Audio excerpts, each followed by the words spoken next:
Hi, everyone. Welcome to another episode of Triptych Talk, where we have a trio of guests discuss their different perspectives on a chosen theatery topic for 15 minutes or less. This week's theme is dramaturgy, and I have here with me Brendan Carr, who's a senior double major in environmental studies and theater arts at Dickinson College. He's currently a core ensemble member of the Quilt Project, and once he graduates, he hopes to use theater as a tool to address climate change and environmental injustice. We also have Sarah Bruckner, an alum of the class of 2008, who currently works in Boston as the Foundation Relations Manager at Emerson College's Office of the Arts, fundraising for both Arts Emerson and HowlRound.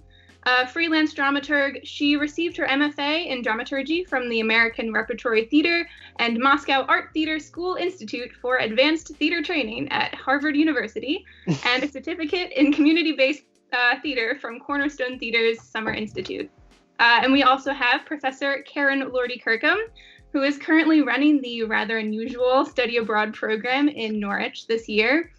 She studied dramaturgy at Yale School of Drama, which has been an invaluable background for her work as a professional director. And she most recently served as the artistic director at Pendragon Theater, where she has directed many plays of all kinds of genres. So let's get this started with the question, what does a dramaturg do? And why did you decide to study dramaturgy?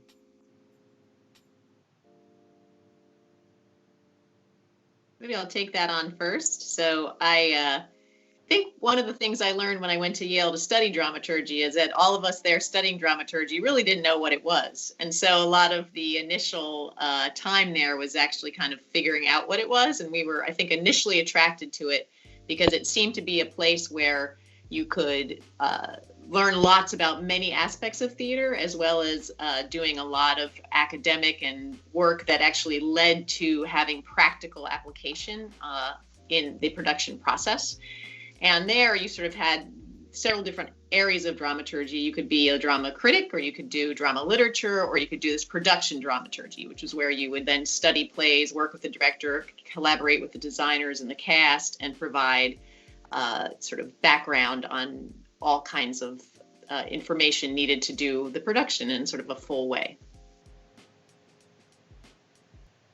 I always have struggled to explain what dramaturgy is to the non-theater people in my life, and the simplest way I have found is to say it's someone who helps to provide context, whether that be context for the actors performing in a piece, for the director who wants more background, for the playwright and the director as they are creating a new work and helping to provide each with a context, and also for the audience, and even for a community at large. And I got into it because of Karen, because at Dickinson, I wanted to try new things, and I think the first show I worked on, Karen was spinning into butter.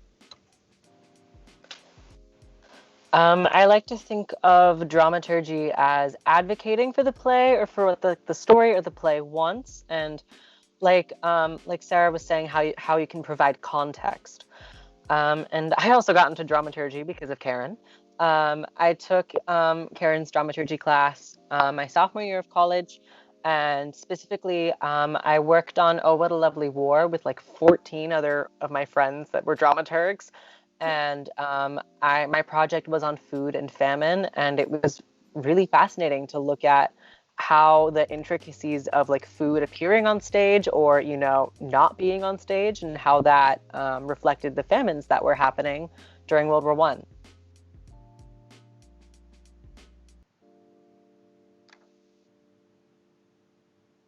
Okay. Yeah, all I remember about the food from Oh, What a Lovely War was the plum and apple jam, which I loved.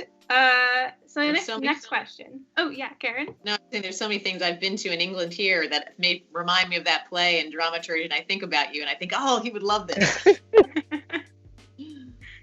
So I guess our next question is, what's the weirdest, coolest, or most surprising thing you've learned in your research for a show or a piece?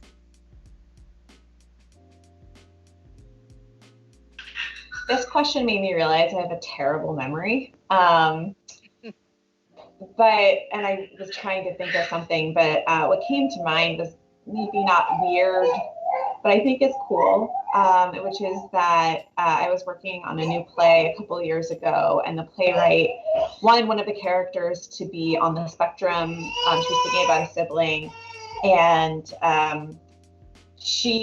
we worked with a consultant to talk about people with different abilities, and that consultant said something about like, actually everyone has special needs. It's just that they have been normalized in some ways. Like if you wear glasses, you have a special need, you know? So it was a really eye-opening experience. And I think in terms of how I think about the world of accessibility, and that it might be invisible or more normalized, and maybe certain things that we don't see as normalized today could become that way someday. And I think about that a lot in terms of advocacy work.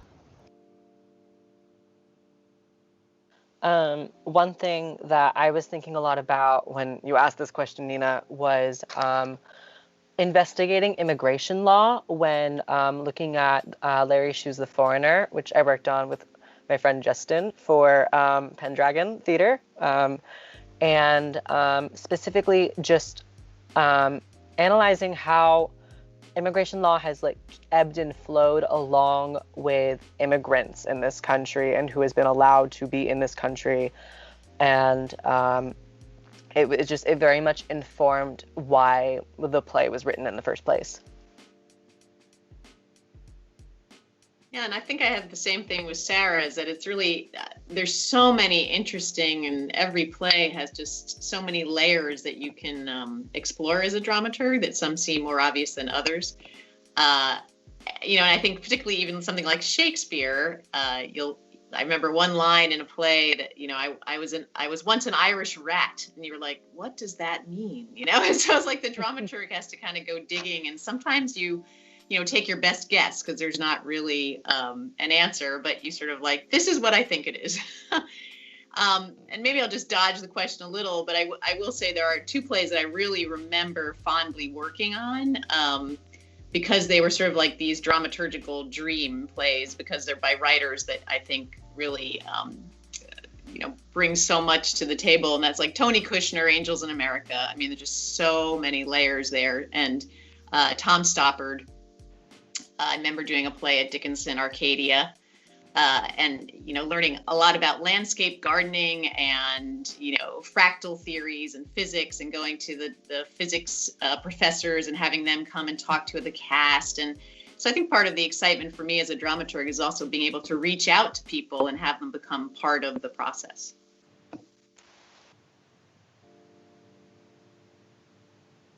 Hey, so basically it sounds like dramaturgs just do a lot of research into every aspect of everything. That sounds about right from your answers. So I guess besides that, what is the hardest part about actually being a dramaturg besides the loads of research you have to do?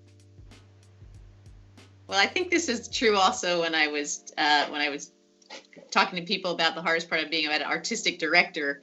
It's hopefully not the art, but it's really the interaction with the people and collaboration. And I think it's probably better now than when I started studying dramaturgy.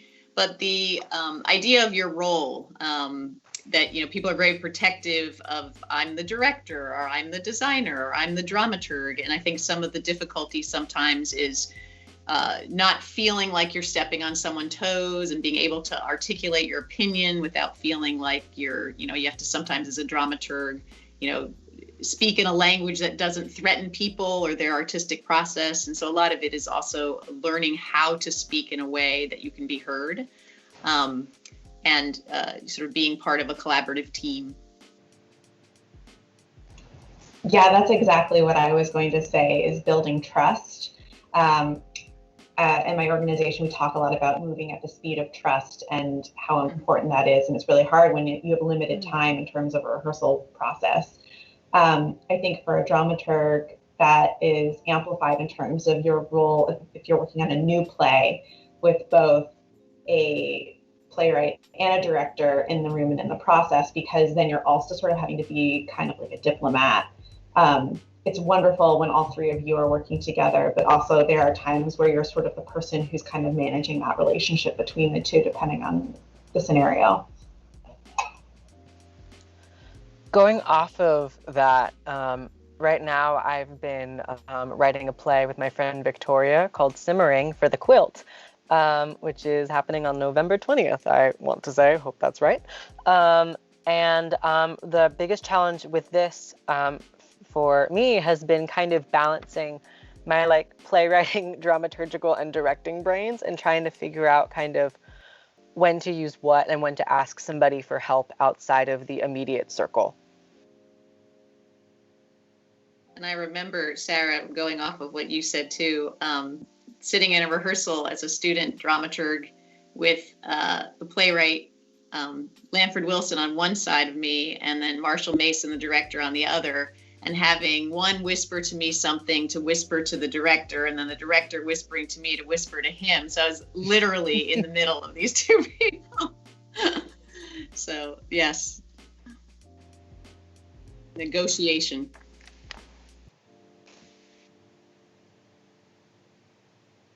Okay, I guess, so to bring it home, so which part of your work gives you the greatest feeling of satisfaction or achievement? Like, this could be like a specific event or something that you thought was a great accomplishment, or just generally, what's the best part of your job as a dramaturg?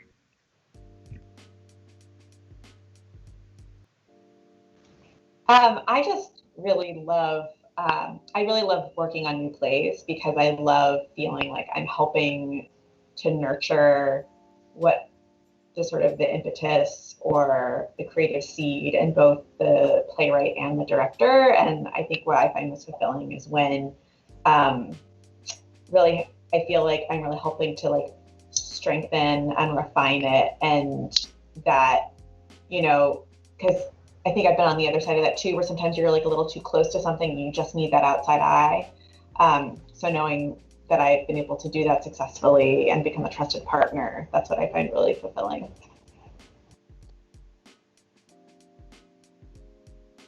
I think for me, that's the most rewarding part is finding that like one bit of like information or that really just informs like the scene or the story that you're working on. For me, I remember in Oh, What a Lovely War, I found this poster on tea, and I was working on a scene where we had to, like, as an actor, where I had to be behind this barricade, and my character was drinking tea, and it just kind of helped me put together, both as an actor and as a story, what Littlewood was trying to get across in this scene, and also what Karen was trying to get across in this scene. And I actually have a mug now with that statement on it. That's great. Yeah, I mean, like, I think coming off of what you both said, you know, the idea is that when you're collaborative input, you can see that it becomes part of the production process. And I think the idea of dramaturgy and intellect and academics as being a creative pursuit, I think, is really exciting to me. And then I also just am very grateful that both of you found this field exciting. And I think that's partly what I find exciting is being an advocate for dramaturgs, right? To say that this is actually a field that a lot of people don't know what it is, but then when I'm able to involve students in work as dramaturgs, we just, I think, have some really deep and wonderful experiences of both the collaboration and then as a future, as these are witnesses to doing jobs and going out and actually doing this as part of what they do in the theater.